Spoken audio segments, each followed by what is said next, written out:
You want to start a projection mapping project, but you don't know where to start?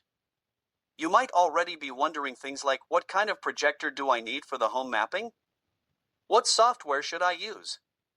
Or where can I find video content to project on the house? Will my projection surface work? When trying to resolve if your projection surface will work for projection mapping, your most generous considerations are size and color, yardage, obstructions, and ambient light. One main thing to keep in mind is that the further you move the projector away from the surface, the larger the projected concept. If you have a large extent, and by that I mean a large 40-50 foot wide, you will need a justly long front to cover the whole point with individual projector, apparently at least 20-30 depending on the projector you are using. The further back you lose brightness.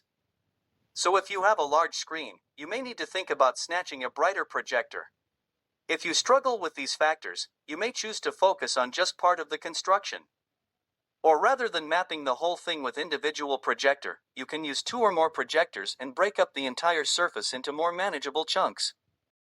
Building color and texture.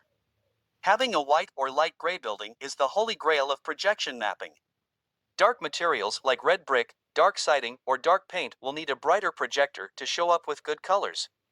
If your building material is a problem for you, you can consider covering it with material or screens. And there's always the drastic solution of repainting with a lighter color. The texture of the building material also plays a part. Smooth render will show up an image nicely without any distortion. Rough stone, on the other hand, will distort the image, so you might choose not to put detailed video content like movie clips on those surfaces. Building shape. In terms of the shape of the projection surface, think about what might cast a shadow. For example, if you have a 1-story porch and you're projecting from below the level of the porch roof, it will cast a shadow on the surface above. So in this instance, it would be an advantage to mount your projector up high or project on a different part of the building. Obstructions. Anything that is between the projector beam and the building will cast a shadow. This can be trees, shrubs, statues, and other structures or landscaping in your yard. What are your options? You should try to choose an initial projector position that avoids as many of these obstructions as possible. You can design your show to avoid areas where there are shadows cast from unavoidable obstructions. Ambient light. How much ambient light do you have around your building? By this I mean how much other light is competing with your projections. Other sources of light and light pollution around your building will make your projections look washed out, duller, and appear less bright. Ambient light pollution can come from many different sources, including street lighting, yard lights, light from the sky, and car headlights from people watching your show. When dealing with street lighting, the best thing is to talk to your city or whoever manages your street lighting and hopefully negotiate something. With them, they might be willing to install a shield to block any intrusive light, for example. Obviously, turn off all your own yard lights and politely ask if your neighbors might be willing to do the same during the hours your show is taking place. Location. Is the location good for a projection mapping show? Ask yourself if it is convenient and safe for people to visit. If it's on a junction and people are slowing and parking in their cars, that might not be safe. If it's on a busy road, is it safe to encourage pedestrians to cross or be distracted by your show? Which mapping method? There are 2 main workflows for projection mapping. The first I call the outline method, and the second I call the orthographic method. The outline method involves sitting in front of your building and outlining it using your projector. This builds up a picture of your building from your projector's perspective. You then design your show over these outlines so that when you send it back out of the projector in the same position, your designs match onto the building. The orthographic method involves creating a flat guide of your building that doesn't contain perspective. You design your show over this flat guide and then use projection mapping software to warp the flat content to fit the perspective of your projector. I want to be clear that when it comes to mapping, it is useful to distinguish between 2 stages, the mapping stage and the show design stage. The 2 stages. The mapping stage is what makes it projection mapping and not just pointing a projector at a building. It's the stage where you ensure the video content fits or maps uniquely onto specific surfaces. Then there is also the show design stage. This is where you create animations, effects, or edit video that becomes the show that you project. Key difference between outline and orthographic methods. A key difference between the two mapping methods, the outline method and the orthographic method, is that the order in which you complete the stages is flipped.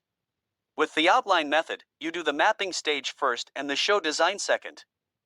In the mapping stage, you create outlines with the perspective baked in, that's custom to your building and projector position. You then design that perspective into your show. Outline method equals mapping then show design. For the orthographic method, you do the show design stage first and the mapping stage second. You design your show, free of perspective, flat onto your orthographic guides. Then you use software to wrap the content and map it onto the surfaces afterwards. Orthographic method equals show design, then mapping. Outline method. Advantages. Some people prefer the outline method because it's more intuitive and straightforward. The majority of beginners use this method. This method is easily achieved with free software. Disadvantages. One disadvantage of this method is that the projector must stay in the same position from which you made your outlines. You also need to put perspective into your content yourself manually. It is harder to utilize all the pixels of your projector's resolution with this method, and many pixels often end up wasted. Additionally, you need to make your outlines with your projector outside at night, which can be cold and tedious. Orthographic method. Advantages. This method lets you create your designs on a flat guide and worry about perspective later. It also gives you flexibility because you are not locked into your projector position and can use the same video designs with multiple projectors. You can utilize pixels more efficiently within your projector's resolution space. With this method, you also don't need to spend so much time outside in the cold. Disadvantages. The main negative is that it is more complex and takes more time to set up at the outset. The storyboard, model the projected surface, create motion design. Certainly the most creative step, but also the most complex. This is the time to create animations that perfectly match the projection surfaces. These creations are usually made by motion designers and then exported as video files. The technicians in the field will then adapt these video creations to the projection surface using projection mapping softwares. What software do I need for projection mapping? I want to make a clear distinction between the two different stages of projection mapping which require software. One stage is creating and animating your show, the show design stage. The other stage is mapping the building, the mapping stage, the show design stage. The main software people use to edit and animate their projection mapping shows are DaVinci Resolve, Adobe After Effects, and HitFilm Express. DaVinci Resolve and HitFilm Express are both free, but they have paid versions which come with more features. After Effects is a subscription software which can be bought standalone or as part of Adobe's entire Creative Suite and billed either month to month or annually. It is incredibly powerful, particularly for motion graphics and VFX, and there are thousands of plugins you can install, some free, some paid, to extend its capability. I know a lot of people work with DaVinci Resolve and DaVinci Fusion, which is the video compositing platform within DaVinci Resolve. They get great results from it and stand by it because it's free. I know that DaVinci is very strong when it comes to color correction and color grading. But I don't think it has the edge on After Effects in any other area aside from price. You can't get better than free. There are lots of tutorials out there for both After Effects and DaVinci, perhaps more for After Effects for the kinds of animations you typically see in projection shows, so I think you'll find more support with After Effects. If you strongly feel that you don't want to part with money for software, then HitFilm Express or particularly DaVinci Resolve will take you a long way. Especially if you're looking to source videos online and are only wanting to edit and assemble them for your show. If you can really see yourself wanting to develop your animation skills and create your own effects from scratch, then I would definitely recommend After Effects. The mapping stage. Which software you need to map your house depends on the method you choose from the options I set out in my mapping methods section above. To recap, you have the outline method where you design your show over outlines of your house which have perspective baked in. Then you also have the orthographic method where you design on a flat guide without perspective and introduce perspective later with projection mapping software. If you choose the outline method, you can use free outlining software from Digital Pressworks designed for just this purpose. If you use this software, you will need to sit outside with your projector and draw lines on the features of your house. This method only requires a single reference photo and drastically reduces the time spent outside drawing the outlines.